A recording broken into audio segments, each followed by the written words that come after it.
Hello friends, welcome back to my new video. So first of all ಏನಂದರೆ K A ಕಡೆಯಿಂದ ಇನ್ನೂ second round result ಬಿಟ್ಟಿಲ್ಲ. So ಬಿಡ್ತಾರೆ, but ಅದಕ್ಕಿಂತ ಮುಂಚೆ ಏನಂದರೆ ಕೆ ಎ ಕಡೆಯಿಂದ ಒಂದು ವಿಡಿಯೋ ರಿಲೀಸ್ ಆಗಿದೆ. ಸೊ ಆ ವಿಡಿಯೋದಲ್ಲಿ ಏನೇನಿದೆ ಮತ್ತು ನಾನು ವಿಡಿಯೋದಲ್ಲಿ ಏನೇನಿದೆ ಅನ್ನೋದು ನಾನು ಆಗಲೇ ಗ್ರೂಪಲ್ಲಿ ಒಂದು ವಿಡಿಯೋ ಬಿಟ್ಟಿದ್ದೀನಿ. ಸೊ ಕೆ ಎದವರು ಮೀನ್ಸ್ ಕೆ ಎ ಆಫೀಸರ್ ಏನು ಎಕ್ಸ್ಪ್ಲೇನ್ ಮಾಡಿದ್ದಾರೆ. ಸೊ ಆ ವಿಡಿಯೋನ ನಿಮಗೆ ಗ್ರೂಪಲ್ಲಿ ಆಲ್ರೆಡಿ ಬಿಟ್ಟಿದ್ದೀನಿ. ಸೊ ಎಲ್ಲರೂ ನೋಡಿದ್ರೆ ಅಂತ ಅನ್ಕೋತೀನಿ. ಬಟ್ ಆ ವಿಡಿಯೋ ನೋಡಿ ಕೂಡ ನಿಮಗೆ ಅಕಸ್ಮಾತ್ ಏನಾದರೂ ಡೌಟ್ಸ್ ಇದ್ದರೆ ನಾನು ಇವಾಗ ಒಂದ್ಸಲ ಎಕ್ಸ್ಪ್ಲೇನ್ ಮಾಡ್ತಾಯಿದ್ದೀನಿ ಸೆಕೆಂಡ್ ರೌಂಡ್ ಮುಗಿದ ಮೇಲೆ ಏನೇನು ಇರುತ್ತೆ ಅಂತ. ಮತ್ತು ಲಾಸ್ಟ್ ವಿಡಿಯೋದಲ್ಲಿ ಏನಂದರೆ ನಾನು ಮೊನ್ನೆ ಕೆ ಇದರ ಒಂದು ಟೈಮ್ ಟೇಬಲ್ ಬಿಟ್ಟಿದ್ರು. ಸೊ ಆ ಟೈಮ್ ಟೇಬಲ್ ಮತ್ತು ಈ ವಿಡಿಯೋನ ಎರಡು ಕಂಪೇರ್ ಮಾಡಿ ನಾನೊಂದು ಡೌಟ್ಸ್ ಕ್ಲಿಯರ್ ಮಾಡ್ತೀನಿ. ಸೊ ವಿಡಿಯೋನ ಎಲ್ಲರೂ ನೋಡಿರಿ. ಮತ್ತು ಇನ್ನೊಂದು ಏನಂದರೆ K C T updates means K C T counselling ಈ ವರ್ಷ ಯಾರ್ಯಾರು ಮಾಡ್ತಿದ್ದಾರೆ, ನಿಮ್ಮ ಫ್ರೆಂಡ್ಸ್ ಆಗಲಿ ಅಥವಾ ನಿಮ್ಮ ಫ್ಯಾಮಿಲಿ ಸರ್ಕಲಲ್ಲಿ ಆಗಲಿ ಯಾರೇ ಇದ್ದರೂ ಈ ವಿಡಿಯೋನ ಅವ್ರಿಗೆ ಎಲ್ರಿಗೂ ಶೇರ್ ಮಾಡಿರಿ. ಯಾಕಂದರೆ ಇದು ತುಂಬ ಇಂಪಾರ್ಟೆಂಟ್ ವಿಡಿಯೋ ಮತ್ತು ತುಂಬ ಕನ್ಫ್ಯೂಸ್ ವಿಡಿಯೋ. ಸೊ ಎಲ್ರಿಗೂ ಹೇಳ್ತಾ ಇದ್ದೀನಿ, ವಿಡಿಯೋನ ಕೊನೆವರೆಗೂ ನೋಡಿರಿ ಮತ್ತು ನಿಮ್ಮ ಫ್ರೆಂಡ್ಸ್ ಯಾರೇ ಇದ್ದರೂ ಅವರಿಗೂ ಕೂಡ ಶೇರ್ ಮಾಡಿರಿ. ಸೊ ಫಸ್ಟ್ ಆಫ್ ಆಲ್ ಏನಂದರೆ ಇನ್ನೂ ಸೆಕೆಂಡ್ ರೌಂಡ್ ರಿಸಲ್ಟ್ ಬಿಟ್ಟಿಲ್ಲ, ಇನ್ನು ನೋಡ್ಕೋಬೋದು. ಜಸ್ಟ್ ಇದು ನಿನ್ನೆ ಬಿಟ್ಟಿರೋದು ಇದೆ, ತಾತ್ಕಾಲಿಕ ಕಟ್ ಆಫ್ ಬಿಟ್ಟಿದ್ದಾರೆ. ಮತ್ತು ನಿನ್ನೆ ಏನಂದರೆ ಫಲಿತಾಂಶ ಬಿಟ್ಟಿದ್ರು, ಮೀನ್ಸ್ ಸೆಕೆಂಡ್ ರೌಂಡ್ ತಾತ್ಕಾಲಿಕ ರಿಸಲ್ಟ್ ಬಿಟ್ಟಿದ್ರು. ಸೊ ಅಷ್ಟಕ್ಕೆ ನಿಂತಿದೆ, ಬಟ್ ರಿಸಲ್ಟ್ ಬಂದಿಲ್ಲ. ಸೊ ಅದಕ್ಕಿಂತ ಮುಂಚೆ ಏನಂದರೆ ಒಂದು ವಿಡಿಯೋ ಬಿಟ್ಟಿದ್ದಾರೆ. ಓಕೆ, ಇವಾಗ ವಿಡಿಯೋ ಬಿಟ್ಟರು ವಿಡಿಯೋದಲ್ಲಿ ಏನೇನಿದೆ ಅನ್ನೋದು ನಾನು ನಿಮಗೆ ಎಕ್ಸ್ಪ್ಲೇನ್ ಮಾಡ್ತೀನಿ. ಇವಾಗ ಎಕ್ಸ್ಪ್ಲೇನ್ ಮಾಡೋಕ್ಕಿಂತ ಮುಂಚೆ ಏನಂದರೆ ಒಂದು ಟೈಮ್ ಟೇಬಲ್ ತೋರಿಸ್ತೀನಿ. ಆ ಟೈಮ್ ಟೇಬಲ್ ಏನಂದರೆ ಕೆ ಕಡೆಯಿಂದ ಒಂದು ಟೈಮ್ ಟೇಬಲ್ ಬಂದಿತ್ತು. ಮೊನ್ನೆ ಏನು ಸೆಕೆಂಡ್ ರೌಂಡ್ ಓಪನ್ ಆಗಿತ್ತಲ್ಲ, ಆವಾಗ ಒಂದು ಟೈಮ್ ಟೇಬಲ್ ಬಿಟ್ಟಿದ್ರು. ಟೈಮ್ ಟೇಬಲಲ್ಲಿ ನಾನು ನಿಮಗೆ ಕರೆಕ್ಟಾಗಿ ತೋರಿಸ್ತೀನಿ. ಒಂದು ಸಲ ಅದನ್ನು ನೋಡಿರಿ ಫಸ್ಟು, ಆಮೇಲೆ ಎಕ್ಸ್ಪ್ಲೇನ್ ಮಾಡ್ತೀನಿ. ಸೊ ಕೆ ಎ ಕಡೆಯಿಂದ ಒಂದು ಅಪ್ಡೇಟ್ ಬಂದಿತ್ತು.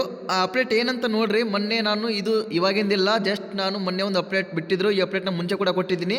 ಸೊ ಅಪ್ಡೇಟ್ ಏನಂತ ಇವಾಗ ಹೇಳ್ತೀನಿ ನೋಡಿ, ಕರೆಕ್ಟಾಗಿ ನೋಡ್ಕೊಳ್ರಿ. ಸೀಟು ಹಂಚಿಕೆ ಫಲಿತಾಂಶದ ನಂತರ ಅಭ್ಯರ್ಥಿಗಳು ಚಾಯ್ಸ್ 1 ಅಥವಾ ಚಾಯ್ಸ್ 4 ಆಯ್ಕೆಯನ್ನು ಮಾಡಿಕೊಳ್ಳಬಹುದು. ಇದು ಚಾಯ್ಸ್ 2 ಕೊಟ್ಟವರಿಗೆ ಇತ್ತು. ಏನಂದರೆ ಯು ಜಿ ಸಿ ಟಿ 2025 ಎರಡನೇ ಸುತ್ತಿನ ಸೀಟು ಹಂಚಿಕೆ ಫಲಿತಾಂಶದ ನಂತರ ಪ್ರಕ್ರಿಯೆ. U G C T engineering, architecture, ಕೃಷಿ ವಿಜ್ಞಾನ, veterinary, pharmacy, B S C nursing, yoga ಮತ್ತು naturopathy, B P T, B P U, allied health science ಮುಂತಾದ ಯು ಜಿ ಸಿ ಟಿ ಕೋರ್ಸುಗಳಿಗೆ ಎರಡನೇ ಸುತ್ತಿನ ಸೀಟು ಹಂಚಿಕೆ ಫಲಿತಾಂಶದ ನಂತರ ಅಭ್ಯರ್ಥಿಗಳು ಚಾಯ್ಸ್ 1 ಅಥವಾ ಚಾಯ್ಸ್ 4 ಅನ್ನು ಆಯ್ಕೆ ಮಾಡಿಕೊಳ್ಳಬಹುದು. ನೋಡ್ಕೋಬೋದು. ಚಾಯ್ಸ್ 2 ಅಥವಾ ಚಾಯ್ಸ್ 3 ಆಯ್ಕೆ ಲಭ್ಯವಿರೋದಿಲ್ಲ. ಸೊ ಈ ರೀತಿ ಎಲ್ಲ ಕೆ ಎ ಕಡೆಯಿಂದ ಹೇಳಿದರು. ಬಟ್ ಇದು ಇವಾಗ ಏನಂದರೆ ಸಂಪೂರ್ಣ ಇದು ಇನ್ಸ್ಟ್ರಕ್ಷನ್ಸ್ ಬದಲಾವಣೆ ಮಾಡಿದ್ದಾರೆ. ಏನಂದರೆ ಎಲ್ರಿಗೂ ಚಾಯ್ಸ್ 2 ಕೊಟ್ಟವ್ರು ಏನೇನು ಫಸ್ಟ್ ರೌಂಡಲ್ಲಿ ಚಾಯ್ಸ್ 2 ಕೊಟ್ಟಿದ್ರಲ್ಲ, ಅವರಿಗೆ ಕೂಡ ಎಲ್ಲ ಚಾಯ್ಸನ್ನು ಇವಾಗ ಅವೈಲೇಬಲ್ ಮಾಡಿದ್ದಾರೆ. ಚಾಯ್ಸ್ 1 ಕೊಡ್ಬೋದು, ಚಾಯ್ಸ್ 2 ಕೊಡ್ಬೋದು, ಚಾಯ್ಸ್ 3 ಕೊಡ್ಬೋದು, ಎಲ್ಲ ಚಾಯ್ಸಸ್ ಕೊಡ್ಬೋದು. ಎಲ್ರಿಗೂ ಹೇಳ್ತಾ ಇದ್ದೀನಿ. ಪ್ರತಿಯೊಬ್ಬರು ಸ್ಟೂಡೆಂಟ್ಸ್ಗೆ ಚಾಯ್ಸ್ 1 ಕೊಟ್ಟವ್ರು ಬಿಟ್ಟು, ಮೀನ್ಸ್ ಚಾಯ್ಸ್ 1 ಕೊಟ್ಟು ಅಡ್ಮಿಷನ್ ಆಗಿದ್ರಲ್ಲ ಅವರಿಗೆ ಬಿಟ್ಟು ಏನಂದರೆ ಚಾಯ್ಸ್ 2 ಕೊಟ್ಟವರು, ಚಾಯ್ಸ್ 3 ಕೊಟ್ಟವರು ಏನು ಇದಿರಲ್ಲ. ಸೊ ಎಲ್ಲರೂ ಏನಂದರೆ ಇವಾಗ ಚಾಯ್ಸ್ 1, ಚಾಯ್ಸ್ 2, ಚಾಯ್ಸ್ 3 ಇನ್ನೊಮ್ಮೆ ಎಲ್ಲರೂ ಚಾಯ್ಸಸ್ನ ಕೊಡ್ಕೋಬೋದು, ಏನು ತೊಂದರೆ ಇಲ್ಲ. ಸೊ ನಾನು ಎಲ್ರಿಗೂ ಹೇಳಿದೆ, ಗ್ರೂಪಲ್ಲಿ ತುಂಬ ಸ್ಟೂಡೆಂಟ್ಸ್ ಕೇಳಿದ್ರು, ಏನಂದರೆ ನಾನು ಚಾಯ್ಸ್ 2 ಕೊಟ್ಟಿದ್ದೀನಿ ಅಣ್ಣ, ಬಟ್ ನೀವೇನು ಹೇಳಿದ್ರಿ ನನಗೆ, ನಾನು ಇವಾಗ ಅಡ್ಮಿಷನ್ ಆಗಲೇಬೇಕು ಅಂತ ಹೇಳಿದ್ರಿ. ನಾನು ಅದಕ್ಕೆ ಅವರಿಗೆ ರಿಪ್ಲೈ ಕೂಡ ಮಾಡಿದೆ. ಏನಂದರೆ ಕೆ ಎ ಕಡೆಯಿಂದ ಏನಾದರೂ ಇನ್ಫಾರ್ಮೇಷನ್ ಬರುತ್ತೆ, ಅಲ್ಲಿವರೆಗೂ ಹೇಳೋಕ್ಕಾಗಲ್ಲ, ನಾನು ಇನ್ಫಾರ್ಮೇಷನ್ ಬಂದ ತಕ್ಷಣ ಹೇಳ್ತೀನಿ ಅಂತ ಹೇಳಿದೆ. ಬಟ್ ಅದು ಸಂಪೂರ್ಣ ಬದಲಾವಣೆ ಮಾಡಿದ್ದಾರೆ. ಏನಂದರೆ ಚಾಯ್ಸಸ್ ಎಲ್ಲ ಚಾಯ್ಸಸನ್ನು ಆಯ್ಕೆ ಮಾಡಿಕೊಳ್ಳೋಕ್ಕೆ ಅವಕಾಶ ಕೊಟ್ಟಿದ್ದಾರೆ. ಸೊ ಅವಕಾಶ ಕೊಟ್ಟಿದ್ದಾರೆ, ಬಟ್ ಇನ್ನೇನು ಕಂಡೀಷನ್ ಹಾಕಿದ್ದಾರೆ ಅಂತ ನಾನು ಅದನ್ನು ಕೂಡ ಹೇಳ್ತೀನಿ. ಸೊ ಕಂಡೀಷನ್ ಏನು ಹಾಕಿದ್ದಾರೆ ಅಂದರೆ ಕೆ ಎದವರು, ಇದು ಕಂಡೀಷನ್ ಅಂತಲ್ಲ, ಬಟ್ ಎಲ್ರಿಗೂ ಒಂದು ಗುಡ್ ನ್ಯೂಸು. ಯಾಕಂದರೆ ಅವಕಾಶ ಮಾಡಿಕೊಟ್ಟಿದ್ದಾರೆ. ಅವಕಾಶ ಏನು ಮಾಡಿಕೊಟ್ಟಿದ್ದಾರೆ ಅಂದರೆ ಇವಾಗ ಚಾಯ್ಸ್ 1 ಕೊಡ್ಬೋದು, ಚಾಯ್ಸ್ 2 ಕೊಡ್ಬೋದು, ಚಾಯ್ಸ್ 3 ಕೊಡ್ಬೋದು, ಚಾಯ್ಸ್ 4 ಕೊಡ್ಬೋದು. ಇವಾಗ ನಿಮಗೆ ಯಾವುದಾದ್ರೂ ಒಂದು ಕಾಲೇಜ್ ಅಲೌಟ್ ಆಗುತ್ತೆ ಅಂದ್ಕೊಳ್ರಿ, ಸೆಕೆಂಡ್ ರೌಂಡಲ್ಲಿ. ಇವಾಗ ನಿಮಗೆ ಇನ್ನೂ ಫೈನಲ್ ರಿಸಲ್ಟ್ ಅನೌನ್ಸ್ ಆಗಿಲ್ಲ, ಬಟ್ ಅನೌನ್ಸ್ ಆದಮೇಲೆ ಏನಂದರೆ ನಿಮಗೆ ಯಾವುದೊಂದು ಒಂದು ಕಾಲೇಜು ಅಲೌಟ್ ಆಗುತ್ತೆ ಅಂದ್ಕೊಳ್ರಿ. ಸೊ ಆ ಕಾಲೇಜ್ ಅನೌನ್ಸ್ ಆದಮೇಲೆ ಕೂಡ ನೀವು ಚಾಯ್ಸ್ 1 ಕೊಡ್ಬೋದು, ಚಾಯ್ಸ್ 2 ಕೊಡ್ಬೋದು, ಚಾಯ್ಸ್ 3 ಕೊಡ್ಬೋದು, ಚಾಯ್ಸ್ 4 ಕೊಡ್ಬೋದು. ಸೊ ಯಾವುದಾದ್ರೂ ಕೊಡ್ಬೋದು, ನಿಮ್ಮಿಷ್ಟ ಅಂತ ಅಂದ್ರಲ್ಲೇ ಹಂಗಲ್ಲ. ಬಟ್ ನಿಮಗೆ ಆ ಕೋರ್ಸ್ ಇಷ್ಟ ಇದೆಯೋ ಅಥವಾ ನನಗೆ ಆ ಕಾಲೇಜ್ ಸಂಪೂರ್ಣ ಇಷ್ಟ ಇದೆಯೋ ಅಂದ್ಕೊಂಡು ಈ ರೀತಿ ನೀವು ನಿಮ್ಮ ಪೇರೆಂಟ್ಸ್ ಜೊತೆ ಡಿಸ್ಕಸ್ ಮಾಡಿ ನೀವು ಆಯ್ಕೆಯನ್ನು ಮಾಡ್ಕೋಬೋದು. ಸೊ ಇವಾಗ ನೆಕ್ಸ್ಟ್ ಪ್ರೊಸೀಜರ್ ಏನಂದರೆ, ಇವಾಗ ಚಾಯ್ಸಸ್ ಆಯ್ಕೆ ಮಾಡ್ಕೊಳ್ಳೋಕ್ಕೆ ಚಾನ್ಸ್ ಕೊಟ್ಟಿದ್ರು, ಅದು ಓಕೆ, ಎಲ್ರಿಗೂ ಗುಡ್ ನ್ಯೂಸು. ಸೊ ಏನೇನು ಕಂಡೀಷನ್ ಇದೆ, ಇವಾಗ ಚಾಯ್ಸ್ 1 ಕೊಡ್ತೀರಾ, ಸಿಂಪಲ್. ನಿಮ್ದು ಏನಂದರೆ ಇವಾಗ ನಿಮಗೆ ಯಾವುದೊಂದು ಕಾಲೇಜ್ ಅಲೌಟ್ ಆಗಿರುತ್ತೆ, ಓಕೆ, ನೋ ಪ್ರಾಬ್ಲಮ್. ಸೊ ನೀವು ನನಗೆ ಕಾಲೇಜ್ ಇಷ್ಟ ಇದೆ, ಸಂಪೂರ್ಣ ಇಷ್ಟ ಇದೆ, ನಾನು ಅಡ್ಮಿಷನ್ ಪ್ರೊಸೀಜರ್ ಮಾಡ್ತೀನಿ ಅಂದರೆ ನೀವು ಚಾಯ್ಸ್ 1 ಕೊಟ್ಟು ಅಡ್ಮಿಷನ್ ಆಗ್ಬೋದು, ಏನು ತೊಂದರೆ ಇಲ್ಲ. ಚಾಯ್ಸ್ 1 ಕೊಟ್ಟು ನೀವು ಪೇಮೆಂಟ್ ಮಾಡಿ ಕನ್ಫರ್ಮೇಷನ್ ಸ್ಲಿಪ್ ಡೌನ್ಲೋಡ್ ಮಾಡಿಕೊಂಡು ನೀವು ಕಾಲೇಜ್ಗೆ ಹೋಗಿ ರಿಪೋರ್ಟ್ ಮಾಡಬೇಕು. ಎಷ್ಟು ನಿಮ್ಮ ಪ್ರೊಸೀಜರ್. ಸೊ ಚಾಯ್ಸ್ 2 ಕೊಡೋರು ಏನು ಮಾಡಬೇಕಂದ್ರೆ, ಇವಾಗ ಚಾಯ್ಸ್ 2 ಕೊಡ್ತೀರಿ. ಚಾಯ್ಸ್ 2 ಯಾಕೆ ಕೊಡ್ತೀರಿ, ನನಗೆ ಈ ಕಾಲೇಜ್ ಇಷ್ಟ ಇದೆ, ಬಟ್ ಇದಕ್ಕಿಂತ ಬೆಟರ್ ಕಾಲೇಜ್ ನಾನು ಹುಡುಕ್ತೀನಿ ಥರ್ಡ್ ರೌಂಡಲ್ಲಿ ಅಂತಂದರೆ ನೀವು ಚಾಯ್ಸ್ 2 ಕೊಡ್ಬೋದು. ಬಟ್ ಒಂದು ಕಂಡೀಷನ್ ಏನಂದರೆ ಆ ಕೋರ್ಸ್ ಫೀಸ್ನ ಕಟ್ಟಬೇಕಾಗುತ್ತೆ. ಅಕಸ್ಮಾತ್ ಇವಾಗ ನಿಮಗೆ ನರ್ಸಿಂಗ್ ಕಾಲೇಜ್ ಸಿಕ್ಕಿರುತ್ತೆ, ಸೊ ನೀವೇನಂದರೆ ನಾನು ಚಾಯ್ಸ್ ಕೊಟ್ಟು ನಾನು ನೆಕ್ಸ್ಟ್ ರೌಂಡಲ್ಲಿ ಪಾರ್ಟಿಸಿಪೇಟ್ ಮಾಡ್ತೀನಿ ಅಂತ ನಿಮ್ಮ ಮೈಂಡಲ್ಲಿ ಇರುತ್ತೆ. ಸೊ ಓಕೆ, ಏನು ತೊಂದರೆ ಇಲ್ಲ. ಬಟ್ ಏನಂದರೆ ನೀವು ಕೋರ್ಸ್ ಫೀಸ್ನ ಕಟ್ಟಬೇಕಾಗುತ್ತೆ. ಕೋರ್ಸ್ ಫೀಸ್ನ ಕಟ್ಟಿ ನೀವು ಚಾಯ್ಸ್ ಕೊಟ್ಟರೆ ಅಂದರೆ ಇನ್ನೊಂದ್ಸಲ ರಿಅರೇಂಜ್ ಮಾಡ್ಕೋಬೇಕು. ಇವಾಗ ಚಾಯ್ಸ್ ಕೊಟ್ಟರೆ ಏನಾಗುತ್ತೆ ಅಂದರೆ ಸೇಮ್ ಕಾಲೇಜ್ನ ಡಿಲೇಟ್ ಆಗಿ ಮೀನ್ಸ್ ಹೈಯರ್ ಆರ್ಡರ್ ಆಪ್ಷನ್ಸ್ ಕಾಲೇಜ್ನ ಡಿಲೇಟ್ ಆಗುತ್ತೆ. ಸೊ ಅದರಲ್ಲಿ ಎಷ್ಟು ಕಾಲೇಜ್ ಉಳಿಯುತ್ತೆ ನಿಮ್ಮ ಹತ್ರ, ಅಷ್ಟೇ ಕಾಲೇಜ್ನ ನೀವು ಲಾಗಿನ್ ಆಗಿ ರಿಅರೇಂಜ್ ಮಾಡ್ಕೋಬೋದು. ಸೊ ಇವಾಗ ನೀವೇನಂದರೆ ಇವಾಗ ನೀವು ಕೋರ್ಸ್ ಫೀ ಕಟ್ಟಬೇಕು ಚಾಯ್ಸ್ ಕೊಟ್ಟವರು. ಬಟ್ ಇವಾಗ ಇನ್ನೂ ಇದು ನಾನು ಜಸ್ಟ್ ಇನ್ಫಾರ್ಮೇಷನ್ ಮಾಡ್ತಾ ಇದ್ದೀನಿ, ಇನ್ನೂ ಚಾಯ್ಸಸ್ ಲಿಂಕ್ ಬಿಟ್ಟಿಲ್ಲ, ರಿಸಲ್ಟ್ ಬಿಟ್ಟಿಲ್ಲ, ಇನ್ನೂ ಬಿಟ್ಟಿಲ್ಲ. ಬಟ್ KA ಏನಂದರೆ ಮುಂಚೆನೇ ನಿಮಗೆ ಇನ್ಫಾರ್ಮೇಷನ್ ತಿಳಿಸ್ತಿದ್ದಾರೆ. ಅಂದರೆ ಅದೊಂದು ಒಳ್ಳೆ ಗುಡ್ ನ್ಯೂಸು. ಯಾಕಂದರೆ ಇವಾಗ ರಿಸಲ್ಟ್ ಬಿಟ್ಟ ತಕ್ಷಣ ಎಲ್ಲನೂ ಒಮ್ಮೆ ಆದರೆ ನಿಮಗೂ ಕೂಡ ಕನ್ಫ್ಯೂಸು, ನಮಗೆ ವಿಡಿಯೋ ಮಾಡೋದು ಕೂಡ ಕನ್ಫ್ಯೂಸು. ಸೊ ಅದಕ್ಕೆ ಏನಂದರೆ KA ಕಡೆಯಿಂದ ಒಂದು ಒಳ್ಳೆ ಗುಡ್ ನ್ಯೂಸೇ ಬಂದುಬಿಟ್ಟಿದೆ. ಅವರು ಒಂದು ವಿಡಿಯೋ ಮೂಲಕ ಚೆನ್ನಾಗಿ ಹೇಳಿದ್ದಾರೆ, ಎಕ್ಸ್ಪ್ಲೇನ್ ಮಾಡಿದ್ದಾರೆ. ಸೊ ಅದನ್ನು ನಾನು ನಿಮ್ಮ ಮುಂದೆ ಎಕ್ಸ್ಪ್ಲೇನ್ ಮಾಡ್ತಾ ಇದ್ದೀನಿ. ಎಲ್ಲರೂ ಕರೆಕ್ಟ್ ಅರ್ಥ ಮಾಡ್ಕೊಳ್ರಿ. ಸೊ ಇಷ್ಟೇನೆಂದರೆ ಚಾಯ್ಸ್ ಕೊಟ್ಟೋರಿಗೆ ಏನಂದರೆ ನೀವು ಚಾಯ್ಸ್ ಕೊಟ್ಟು ನೆಕ್ಸ್ಟ್ ಒಂದು ಪಾರ್ಟಿಸಿಪೇಟ್ ಮಾಡ್ಬೋದು ಅಂತ ತೊಂದರೆ ಇಲ್ಲ. ಬಟ್ ನೀವು ಆ ಕೋರ್ಸ್ ನೀವು ಯಾವ ಕೋರ್ಸ್ನ ಹೋಲ್ಡಲ್ಲಿ ಇಟ್ಟಿರ್ತೀರ, ಮೀನ್ಸ್ ಯಾವ ಕೋರ್ಸ್ ಆಯ್ಕೆ ಮಾಡಿ ಯಾವ ಕಾಲೇಜ್ ನಿಮ್ಗೆ ಅಲೋಟ್ ಆಗಿರುತ್ತೆ ಆ ಕಾಲೇಜ್ನ ಕೋರ್ಸ್ ಫೀಸ್ನ ನೀವು ಕಟ್ಟಬೇಕು. ಎಷ್ಟಿರುತ್ತೆ ಅಷ್ಟು ಕಟ್ಟಬೇಕು. ನೀವು ಚಾಯ್ಸ್ ಕೊಟ್ಟವ್ರು ಏನಂದರೆ ಆ ಕೋರ್ಸ್ ಫೀಸ್ನ ಕಟ್ಟಿ ನೆಕ್ಸ್ಟ್ ರೌಂಡಲ್ಲಿ ಪಾರ್ಟಿಸಿಪೇಟ್ ಮಾಡ್ಬೋದು ಅಂತ ತೊಂದರೆ ಇಲ್ಲ. ಸೊ ನೆಕ್ಸ್ಟ್ ಏನಂದರೆ ಚಾಯ್ಸ್ 3 ಕೊಟ್ಟವ್ರು ಏನು ಮಾಡಬೇಕಂದ್ರೆ ಚಾಯ್ಸ್ 3 ಕೊಟ್ಟವರು ಇವಾಗ ಚಾಯ್ಸ್ 3 ಕೊಡ್ತೀರ. ಚಾಯ್ಸ್ 3 ಯಾಕೆ ಕೊಡ್ತೀರಾ ಅಂದರೆ ಕಾಲೇಜ್ ಇಷ್ಟ ಇಲ್ಲ, ನಾನು ನೆಕ್ಸ್ಟ್ ರೌಂಡ್ ಪಾರ್ಟಿಸಿಪೇಟ್ ಮಾಡ್ತೀನಿ ಅಂತ. ಸೊ ಇದು ಓಕೆ. ಬಟ್ ಏನಂದರೆ ಲಾಸ್ಟ್ ಇಯರ್ ಏನಂದರೆ ತುಂಬ ಸ್ಟೂಡೆಂಟ್ಸ್ ಏನಂದರೆ ಸುಮ್ಮನೆ ತಮಾಷೆಗೋಸ್ಕರ ಚಾಯ್ಸ್ 3 ಕೊಟ್ಟು ನಾನು ಕಾಲೇಜ್ ಲೇಟ್ ಮಾಡಿ ಮತ್ತು ನೆಕ್ಸ್ಟ್ ರೌಂಡ್ ಪಾರ್ಟಿಸಿಪೇಟ್ ಮಾಡ್ತೀನಿ ಅಂತ ಅಡ್ಮಿಷನ್ ಮಾಡಿಲ್ಲ. ಹಾಗಾಗಿ ತುಂಬ ಸ್ಟೂಡೆಂಟ್ಸ್ ಏನಂದರೆ last year problem KA problem ಮಾಡಿದ್ರಿಂದ. ಸೊ ಅದಕ್ಕೆ ಏನಂದರೆ KA ಈ ಸಲ ಒಂದು ಇನ್ಸ್ಟ್ರಕ್ಷನ್ ಹಾಕಿದ್ದಾರೆ. ಏನಂದರೆ ಅದು ಕೂಡ ಒಳ್ಳೆಯದೇನು ತೊಂದರೆ ಇಲ್ಲ. ಬಟ್ ಚಾಯ್ಸ್ 3 ಕೊಟ್ಟವ್ರು ಈ ಸಲ ಏನು ಇನ್ಸ್ಟ್ರಕ್ಷನ್ ಹಾಕಿದ್ದಾರೆ ಅಂದರೆ ಚಾಯ್ಸ್ 3 ಕೊಟ್ಟವ್ರಿಗೆ ಏನಂದರೆ ನೀವು ಕಾಶನ್ ಡೆಪಾಸಿಟ್ ಮಾಡಬೇಕು. 10,000 ರೂಪಾಯಿ ಎಷ್ಟು ಇದೆ, ಸೊ ಅಷ್ಟು ಡೆಪಾಸಿಟ್ ಮಾಡಬೇಕು.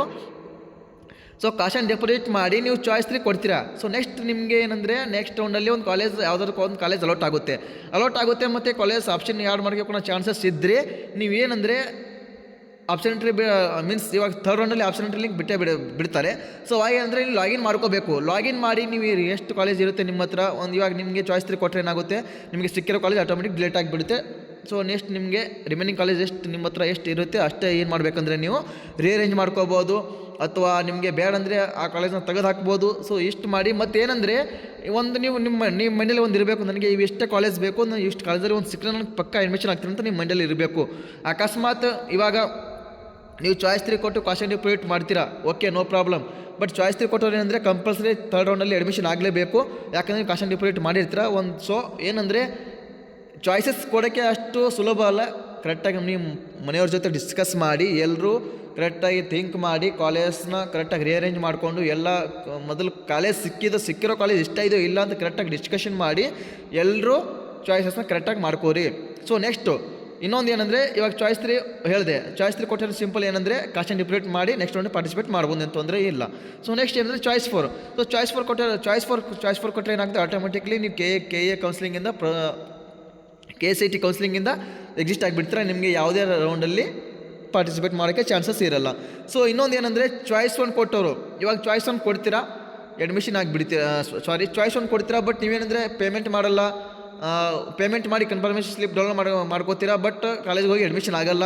ಅಥವಾ ಏನೋ ಮೀನ್ಸ್ ಏನಂದರೆ ಚಾಯ್ಸ್ 1 ಕೊಟ್ಟು ನೀವೇನು ಮುಂದಿನ ಪ್ರೊಸೆಸ್ ಏನೂ ಮಾಡಲಿಲ್ಲ ಅಂದರೆ KA ಕಡೆಯಿಂದ ಒಂದು ಇನ್ಫಾರ್ಮೇಷನ್ ಬಂದಿದೆ. ಏನಂದರೆ ಚಾಯ್ಸ್ 1 ಕೊಟ್ಟು ನೀವು ಅಡ್ಮಿಷನ್ ಪ್ರೊಸೀಜರ್ ಮಾಡಲಿಲ್ಲ ಅಥವಾ ಪೇಮೆಂಟ್ ಮಾಡಲಿಲ್ಲ ಅಥವಾ ಏನಾದರೂ ಒಂದು ಚಾಯ್ಸ್ 1 ಕೊಟ್ಟು ಅಷ್ಟೇ ಬಿಟ್ಟರೆ ಅಂದರೆ ನಿಮಗೆ ನೆಕ್ಸ್ಟ್ ರೌಂಡಲ್ಲಿ ಯಾವುದೇ ಪಾರ್ಟಿಸಿಪೇಟ್ ಮಾಡೋಕ್ಕೆ ಬರಲ್ಲ. ಸೊ ಎಷ್ಟು ಮೈಂಡಲ್ಲಿ ಇರಲಿ. ಮತ್ತು ಇನ್ನೊಂದು ಡೌಟ್ ಏನಂದರೆ ಇನ್ನೊಂದೇನೆಂದರೆ ಇವಾಗ ನಿಮಗೆ ಯಾವುದಾದ್ರೂ ಒಂದು ಕಾಲೇಜ್ ಅಲೋಟ್ ಆಗಿರುತ್ತೆ. ಬಟ್ ಏನಂದರೆ KA ಕಡೆಯಿಂದ ಒಂದು 4 ಚಾಯ್ಸಸ್ ಇರುತ್ತೆ, ಚಾಯ್ಸ್ 1, ಚಾಯ್ಸ್ 2, ಚಾಯ್ಸ್ 3, ಚಾಯ್ಸ್ 4 ಅಂತ. ಬಟ್ ತುಂಬ ಸ್ಟೂಡೆಂಟ್ಸ್ ಏನಂದರೆ ಚಾಯ್ಸಸ್ಸೇ ಕೊಟ್ಟಿರಲ್ಲ. ಚಾಯ್ಸ್ 1 ಕೊಡಲ್ಲ, ಚಾಯ್ಸ್ 2 ಕೊಡಲ್ಲ, ಚಾಯ್ಸ್ 3 ಕೊಡಲ್ಲ, ಚಾಯ್ಸ್ 4 ಕೊಡಲ್ಲ. ಸೊ ಅಂಥವ್ರಿಗೆ ಏನಂದರೆ KA ಒಂದು ಇನ್ಫಾರ್ಮೇಷನ್ ಕೊಟ್ಟಿದೆ. ಆಕಸ್ಮಿಕವಾಗಿ ನೀವು ಇದರಲ್ಲಿ ಏನಾದರೂ ಚಾಯ್ಸಸ್ ಕೊಡಲಿಕ್ಕಂದರೆ ನಿಮಗೆ ಡೈರೆಕ್ಟ್ KA ಕೌನ್ಸಿಲಿಂಗಿಂದ ಹೊರಗೆ ಹಾಕ್ತೀನಿ ಅಂತ ಹೇಳಿದ್ದಾರೆ, ಸಿಸ್ಟಮಿಂದ ಹೊರಗೆ ಹಾಕ್ತೀನಿ ಅಂತ ಹೇಳಿದ್ದಾರೆ. ಸೊ ಅದಕ್ಕೆ ಏನಂದರೆ ಫಸ್ಟ್ ಮೇನ್ ಇಂಪಾರ್ಟೆಂಟ್ ನಿಮಗೆ ಚಾಯ್ಸಸ್ಸು. ನಿಮಗೆ ಯಾವುದಾದ್ರೂ ಕಾಲೇಜ್ ಅಲೋಟ್ ಆಗಲಿ, ಬಟ್ ಏನಪ್ಪ ಅಂದರೆ ನೀವು ಚಾಯ್ಸಸ್ ಕೊಡಲೇಬೇಕು. ಚಾಯ್ಸಸ್ ಕೊಡಲಿಕ್ಕಂದ್ರೆ ನಿಮಗೆ ಇವಾಗ ನೆಕ್ಸ್ಟ್ ರೌಂಡಲ್ಲಿ ಪಾರ್ಟಿಸಿಪೇಟ್ ಮಾಡೋಕ್ಕೆ ಚಾನ್ಸಸ್ ಇರಲ್ಲ. ಅಕಸ್ಮಾತ್ ಚಾಯ್ಸಸ್ ಕೊಡಲಿಲ್ಲ ಅಂದರೆ ನಿಮಗೆ ಸಿಸ್ಟಮಿಂದ ಹೊರಗೆ ಹಾಕ್ತೀನಿ ಅಂತ KA ಕಡೆಯಿಂದ ಹೇಳಿದ್ದಾರೆ. ಸೊ ಎಲ್ಲರೂ ಕರೆಕ್ಟಾಗಿ ಚಾಯ್ಸಸ್ನ ಫಾಲೋ ಮಾಡಿರಿ, ಇದು ಮಾಡ್ಕೊಳ್ರಿ. ಮತ್ತು ಇನ್ನೊಂದೇನು ಇನ್ಫಾರ್ಮೇಷನ್ ಅಂದರೆ ಮೆಡಿಕಲ್ ಆ್ಯಂಡ್ ಡೆಂಟಲ್ದವ್ರಿಗೆ ಏನಂದರೆ ಇನ್ನೊಂದು ವಾರತನ ಏನು ಪ್ರಕ್ರಿಯೆಗಳು ಇಲ್ಲಂತ KA ಕಡೆಯಿಂದ ಹೇಳಿದ್ದಾರೆ. ಸೊ ವೇಟ್ ಮಾಡಿರಿ, ಯಾಕಂದರೆ MCC ಟೈಮ್ ಟೇಬಲ್ ಬರಬೇಕಂತ ಹೇಳಿದ್ದಾರೆ. ಸೊ ಅಲ್ಲಿವರೆಗೂ ವೇಟ್ ಮಾಡಿರಿ. So U G C T ಇದರಿಗೆ ಅಪ್ಡೇಟ್ಸು ಎಲ್ಲರೂ ಕರೆಕ್ಟಾಗಿ ನಾನು ಹೇಳಿರೋ ಇನ್ಸ್ಟ್ರಕ್ಷನ್ಸ್ನ ಫಾಲೋ ಮಾಡಿರಿ. ಸೊ ಚಾಯ್ಸ್ ಟು ನಾನು ಗ್ರೂಪಲ್ಲಿ ಇನ್ಫಾರ್ಮ್ ಮಾಡಿದೆ, ಮೀನ್ಸ್ ಗ್ರೂಪಲ್ಲಿ ಅಥವಾ ನನಗೆ ಪರ್ಸನಲಾಗಿ ಮೆಸೇಜ್ ಮಾಡಿದ್ರು ತುಂಬ ಸ್ಟೂಡೆಂಟ್ಸು ಅಥವಾ ಕಾಲ್ ಕೂಡ ಮಾಡಿದರು. ಅಣ್ಣ ನಾನು ಚಾಯ್ಸ್ ಟು ಕೊಟ್ಟಿದ್ದೀನಿ, ಬಟ್ ನೀವೇನು ಹೇಳ್ತಿದ್ದೀರಾ ಅಂದರೆ ನಾನು ಇವಾಗ ಅಡ್ಮಿಷನ್ ಆಗಲೇಬೇಕಂತ ಹೇಳ್ತಿದ್ದೀರಾ. ಸೊ ಅದು ನಾನು ಅವ್ರಿಗೆ ಹೇಳಿದೆ ಕೂಡ, ವೇಟ್ ಮಾಡಿರಿ, ಇನ್ನೂ ಜಸ್ಟ್ ಪ್ರೊವಿಷನಲ್ ರಿಸಲ್ಟ್ ಬಿಟ್ಟಿದ್ದಾರೆ, ಇನ್ನೂ ಫೈನಲ್ ರಿಸಲ್ಟ್ ಬಿಟ್ಟಿಲ್ಲ. ಬಿಟ್ಟ ತಕ್ಷಣ ಕಡೆಯಿಂದ ಏನಾದರೂ ಒಂದು ಅಪ್ಡೇಟ್ ಬಂದೇ ಬರುತ್ತೆ. ಆ ಬಂದಾಗ ನಾನು ನೆಕ್ಸ್ಟ್ ಪ್ರೊಸೆಸ್ ಏನು ಮಾಡಬೇಕಂತ ಹೇಳ್ತೀನಿ ಅಂತ ಹೇಳಿದೆ. ಸೊ ಇವಾಗ ಹೇಳ್ತಾ ಇದ್ದೀನಿ ಏನಂದರೆ, ಚಾಯ್ಸಸ್ ನೀವು ಚಾಯ್ಸನ್ನು ಕೊಡ್ಬೋದು, ಚಾಯ್ಸ್ 2 ಕೊಡ್ಬೋದು, ಚಾಯ್ಸ್ 3 ಕೊಡ್ಬೋದು, ಚಾಯ್ಸ್ 4 ಕೊಡ್ಬೋದು. ಅದೇ ಕಾಲೇಜಿಗೆ ಅಡ್ಮಿಷನ್ ಆಗಬೇಕು ಅಂತಲೇ ಇಲ್ಲ, ಇವಾಗ ಅವಕಾಶ ಕೊಟ್ಟಿದ್ದಾರೆ. ಸೊ ಅವಕಾಶನ ಯುಟಿಲೈಸ್ ಮಾಡ್ಕೊಳ್ರಿ, ಯಾರು ವೇಸ್ಟ್ ಮಾಡ್ಕೊಳ್ಬೇಡ್ರಿ ಅಂತ ಹೇಳ್ತಾ ಇದ್ದೀನಿ. ಯಾಕಂದರೆ ಇವಾಗ ನಾನು ಒಬ್ಬನೇ ಅಂತಲ್ಲ, ಪ್ರತಿಯೊಬ್ಬರು ಯೂಟ್ಯೂಬ್ ಚಾನಲ್ಗಳು ಕೂಡ ನಿಮ್ಗೆ ಎಲ್ಲ ರೀತಿಯಿಂದ ನಿಮಗೆ ತಿಳಿಸ್ತಾರೆ, ಅರ್ಥ ಮಾಡಿಸಿ ಹೇಳ್ತಾರೆ. ಬಟ್ ತುಂಬ ಸ್ಟೂಡೆಂಟ್ಸ್ ಏನೋ ನೆಗ್ಲೆಕ್ಟ್ ಮಾಡ್ತಾರೆ, ಒಂದು ನಿಮಿಷ ವಿಡಿಯೋ ನೋಡೋದು ಬಿಟ್ಟು ಬಿಡೋದು, ಅವಾಗ ಮತ್ತೆ ಸುಮ್ಮನೆ ವಾಟ್ಸಪ್ಪಲ್ಲಿ ಮೆಸೇಜ್ ಮಾಡೋದು, ರಿಪ್ಲೈ ಕೊಡ್ಲಿಕ್ಕಂದ್ರೆ ಅದು ಆಯಿತು ಇದು ಆಯ್ತು ಅದು ಅನ್ನೋದು. ಅದಕ್ಕೇನಂದರೆ ಪ್ರತಿಯೊಬ್ಬರು ಇವಾಗ ನನ್ನ ವಿಡಿಯೋ ಅಂತಲೇ ಇಲ್ಲ, ಕೆ ಎ ಚಾನಲ್ ಕೂಡ ಫಾಲೋ ಮಾಡಿರಿ, ಮತ್ತು ಬೇರೆ ಬೇರೆ ಯೂಟ್ಯೂಬರ್ಸ್ ಕೂಡ ಇರ್ತಾರೆ, ಅವರು ಕೂಡ ಚೆನ್ನಾಗಿ ಹೇಳ್ಕೊಡ್ತಾರೆ. ಸೊ ಎಲ್ಲರದ್ದು ಚಾನಲ್ ಕರೆಕ್ಟಾಗಿ ಫಾಲೋ ಮಾಡಿಕೊಂಡು ವಿಡಿಯೋನ ಮೊದಲು ಕರೆಕ್ಟಾಗಿ ನೋಡಿರಿ. ಒಬ್ಬರು ಏನು ಮಾಡ್ತಂದ್ರೆ 1 ನಿಮಿಷ ನೋಡ್ತಾರೆ, 2 ನಿಮಿಷ ನೋಡ್ತಾರೆ, ಬಿಟ್ಟು ಬಿಡ್ತಾರೆ. ನೆಕ್ಸ್ಟ್ ಏನಿರುತ್ತೆ ಅವ್ರಿಗೆ ಗೊತ್ತೇ ಇರಲ್ಲ. ಸುಮ್ಮನೆ ಒಂದು ಏನಾದರೂ ಒಂದು ಡೌಟ್ಸ್ ಕೇಳ್ತಾರೆ, ಮುಗಿಯಿತು, ಅಷ್ಟಕ್ಕೆ ಬಿಟ್ಟು ಬಿಡ್ತಾರೆ. ಪ್ರೊಸೆಸ್ ಏನಿರುತ್ತೆ ಅದು ಕೂಡ ಫಾಲೋ ಮಾಡಲ್ಲ. ಸೊ ಏನಂದರೆ ಫಸ್ಟ್ ವಿಡಿಯೋ ಕರೆಕ್ಟ್ ಏನಿರುತ್ತೆ ಅಂತ ವಿಡಿಯೋ ನೋಡಿರಿ, ನಿಮಗೆ ಎಲ್ಲ ಅರ್ಥ ಆಗುತ್ತೆ. ಸೊ ಎಲ್ಲ ಹೇಳಿದ್ದೀನಿ, ಕರೆಕ್ಟಾಗಿ ನೋಡ್ಕೊಳ್ರಿ. ರಿಸಲ್ಟ್ ಬರುತ್ತೆ, ರಿಸಲ್ಟ್ ಬಂದ ಮೇಲೆ ನಾನು ನಿಮಗೆ ಅಪ್ಡೇಟ್ ಮಾಡ್ತೀನಿ, ಮತ್ತು ಪದೇ ವಿಡಿಯೋ ಮಾಡ್ತಾ ಇರ್ತೀನಿ, ಗ್ರೂಪಲ್ಲಿ ಕೂಡ ಇನ್ಫಾರ್ಮ್ ಮಾಡ್ತೀನಿ. ಸೊ ಎಲ್ಲರೂ ಕರೆಕ್ಟಾಗಿ ನೋಡ್ಕೊಳ್ರಿ. ಆಲ್ರೆಡಿ ರಿಸಲ್ಟ್ ಬಂದಾಯಿತು, ನೋಡ್ಕೋಬೋದು. ನಾನು ಇವಾಗ ವಿಡಿಯೋ ಮಾಡ್ತಾ ಇದ್ದೀನಿ, ನಿಮ್ಮ ಮುಂದೆ ರಿಸಲ್ಟ್ ಬಂದಿದೆ, ನೋಡ್ಕೊಳ್ರಿ. ಫೈನಲ್ ರಿಸಲ್ಟ್ ಬಂದಿದೆ ಆಲ್ರೆಡಿ. ಸೊ ಇದ್ರ ಮೇಲೆ ಕ್ಲಿಕ್ ಮಾಡಿಕೊಂಡು ನೀವು CT ನಂಬರ್ ಹಾಕಿ, ಡೇಟ್ ಆಫ್ ಬರ್ತ್ ಹಾಕಿ ರಿಸಲ್ಟನ್ನು ಚೆಕ್ ಮಾಡ್ಕೋಬೋದು. ಸೊ ಇಷ್ಟು ಅಪ್ಡೇಟು. ನಿಮ್ಮದು CT ನಂಬರ್ ಹಾಕಿ 5 digits ವೆರಿಫಿಕೇಷನ್ ಸ್ಲಿಪ್ಪಲ್ಲಿ ಏನು CT ನಂಬರ್ ಇರುತ್ತಲ್ಲ ಅದನ್ನು ಹಾಕಿರಿ, ಮತ್ತು ನಿಮ್ಮ ಡೇಟ್ ಆಫ್ ಬರ್ತ್ ಹಾಕಿರಿ, ನೆಕ್ಸ್ಟ್ ಕ್ಯಾಪ್ಚಾ ಹಾಕಿ ಚೆಕ್ ಮಾಡ್ಕೊಂಡ್ರೆ ನಿಮ್ಮ ರಿಸಲ್ಟ್ ಶೋ ಆಗುತ್ತೆ. ಸೊ ಆಲ್ರೆಡಿ ರಿಸಲ್ಟ್ ಕೂಡ ಬಂದಾಯಿತು. ಇವಾಗ ನೆಕ್ಸ್ಟ್ ಪ್ರೊಸೆಸ್ ಏನೇನು ಇರುತ್ತೆ ಅನ್ನೋದು ಕೂಡ ಟೈಮ್ ಟೇಬಲ್ ಕೆ ಕಡೆಯಿಂದ ಬಿಡ್ತಾರೆ.